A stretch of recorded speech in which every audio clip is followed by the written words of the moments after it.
evidence-based practice. So we seem to be getting there, that we're saying, this is good, this works. But there's still some questions. Mostly this is shown by reduction in office discipline referrals. That's a pretty school-friendly measure to use. It's something they collect, and it's kind of an easy data point to get. Some other things look at just direct observation behavior and that kind of thing. And again, we're kind of saying this works, this reduces problem behavior, but again, we still aren't sure about a couple things.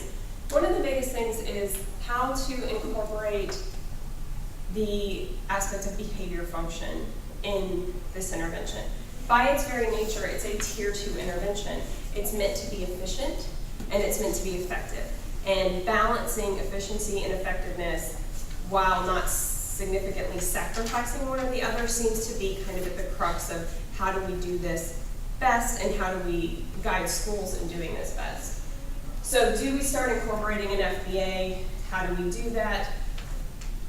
Again, by its very nature at tier 2, it's not meant to be individualized. It's meant to be kind of, we could have 30 students running this, and we're running it really efficiently in the school with low cost, low resources, low time. So if we start individualizing it, you know, what does that mean? Are we kind of introducing a little mini tier between 2 and 3? And again, it all comes down to decision making. So what we looked at was how are FBAs being incorporated into the intervention. Based on that information, do the reported short and long-term outcomes support the assertion that students with attention-maintaining behaviors are more likely to respond? And I skipped over that. So it's recommended for students that demonstrate behavior that is maintained by attention. We've, again, kind of come to that consensus that that seems to be the type of student that is most likely to respond. However, we wanted to look in the literature, is that really true?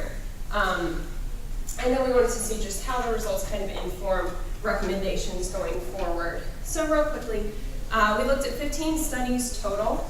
The inclusion criteria was that check and check out had to be the independent variable. It had to be done in a SWEB school being used as a tier 2 intervention. And then we looked at just school age population, so K through 12. And here's some things that we found. So 9 of the 15 studies used an FBA in some way. These were the most recently conducted studies. So you kind of saw in the earlier ones, they're saying, we think we kind of might need to do this. And you kind of saw the response in the most recent one saying, okay, well, we're going to do it, and this is how we'll do it. 6 of the 9 used FAXT, which is the functional assessment checklist for teachers and staff. This is an FBA, it's a modified, shortened FBA.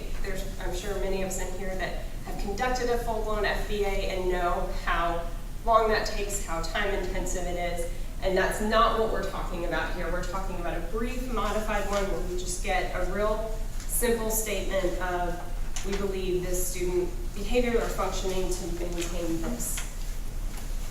There are some individuals that have pointed out, oh yes? I have a question.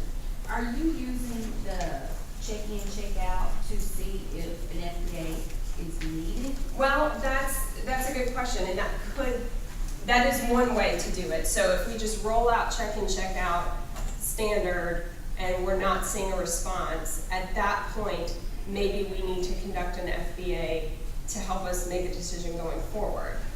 There are other people that are saying, just do it from the get-go, so you have this information about the students to maybe even match them with the intervention or to make it more effective. And there are some people that say, really that shouldn't even come into play until tier 3. So it's kind of unresolved a little bit. So it could be that that is the case. So if the child isn't responding to the check-in, check-out, then we may need to see what's the function of. Yeah, absolutely. And I'm going to get to that a little bit later when we talk about the outcomes. So FACTS is meant to be short. They say when proficient with it, it should be able to be done in 10 to 15 minutes. Although you can tack on some direct observations of behavior, which is obviously going to take longer. Some people have pointed out that although this has to be a modified FBA, it cannot be a full-blown at tier 2, or we're kind of going against the very nature of what it is. How reliable, are these statements, these summary statements of these FBAs? So we go through this brief process and say, this student is functioning to, get adult attention. How reliable is that? So that's certainly a question.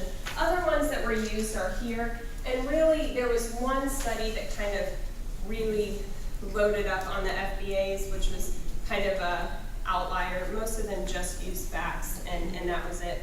One used a parent one, a teacher one, a student one, which gave a lot of great information, but in terms of practicality is not really what we're recommending for schools. So this is just a little snippet of the facts assessment. So it talks about their schedule, talks about different environments throughout the day, it talks about how they're responding to those environments, it sets up the summary behavior. You do almost an interview-like format with their teachers, and again, once you get it rolling, it should take about 10 to 15 minutes. So that's the idea, and that's actually the one that is recommended to go along with this intervention. So, based on the literature, and this gets to the question that was just asked, the FBAs were used in 3 different ways. Mostly they were just used to describe the participants. So, this is our pool of participants. We do the facts assessment with them. These are their reported behavior functions, and then we just did check in, check out. So it wasn't used to change anything, to modify anything, to match anything. It was just kind of giving us more information about these participants so that maybe we can reach some conclusions about students more likely to respond. One study did use it to make function-based adaptations to the intervention. So there are 2 students, they're functioning to get peer attention. We're going to tweak something in the intervention and do kind of a ABCBC. So we're going to look at just check in, check out. We're going to look at check in, check out with this function-based adaptation and see how it goes. And of course, the function-based adaptation produced more significant outcomes. Another study actually introduced an academic component based on the FBA as well. And then one study used it to identify students, and this is, I think, where we get into what are the implications for school use with this idea. So if we're kind of saying this type of student is more likely to respond to this intervention, is this what schools should be doing? Again, kind of getting back to that question of let's do an FBA. If you don't fit within this profile, we're just not even going to use this intervention with you. Not really sure where that's going to go in the future, but that's something we're looking